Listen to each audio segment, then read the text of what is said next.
eyes, people minimizing this, making excuses for this. 170 businesses, Leo.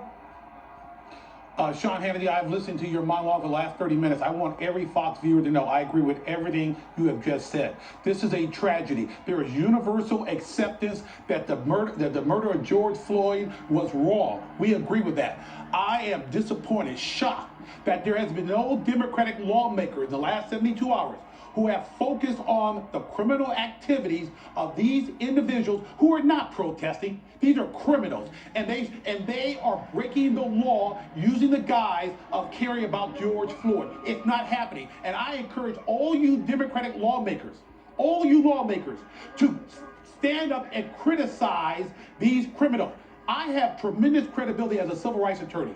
I agree with Sean Hannity. I thank the president for spending prompt action of getting the Attorney General involved in this and the county district attorney for filing charges.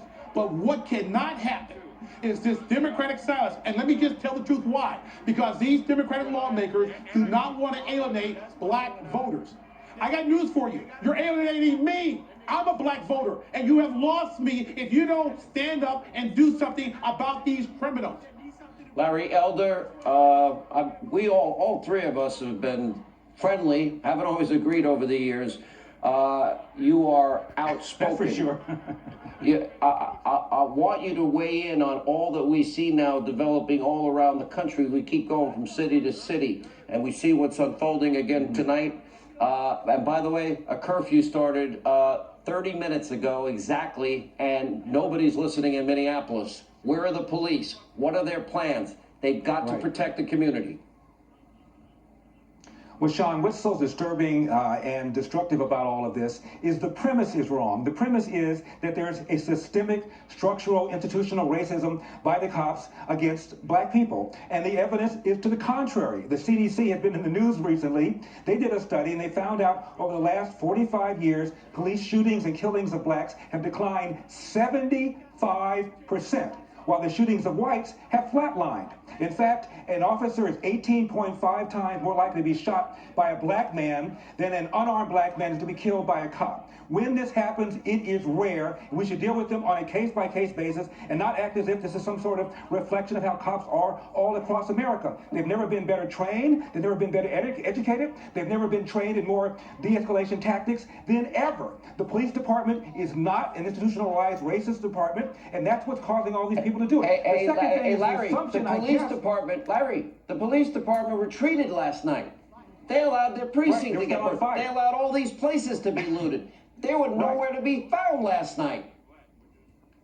And that's the second point, Sean. This would be one thing if this were Birmingham, Alabama. We're talking about Bull Connor, the public superintendent of safety. We're talking about a mayor who's a young, liberal, Jewish Democrat who's very sympathetic. The police chief is a Mexican-American / black guy. There's no reason to believe that justice will not be served. The cops were fired right away. The main cop has been arrested, and they're still rioting. This has nothing to do with police brutality, nothing to do with civil rights, everything to do with anger. And I believe if Donald Trump weren't in office, we wouldn't be having this conversation.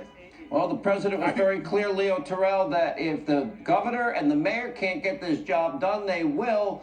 I don't see any enforcement of, and Leo, I'm not looking for a confrontation here, but I'm also not looking for a replay of what we witnessed last night, now in multiple cities around the country. And the police said, the president said he would send all the support and he will stop the violence and protect the homes and protect the businesses that are being looted and vandalized and burned to the ground. Well, you know what, President Trump, I salute you. You need to federalize the National Guard because he's Democratic governor in Minnesota. He's not taking action. You need to federalize these National Guard because there is no law and order in, as Larry pointed out, a progressive Democratic mayor, a Democratic governor in Minnesota. Nothing's happening on the state and local level. I think we need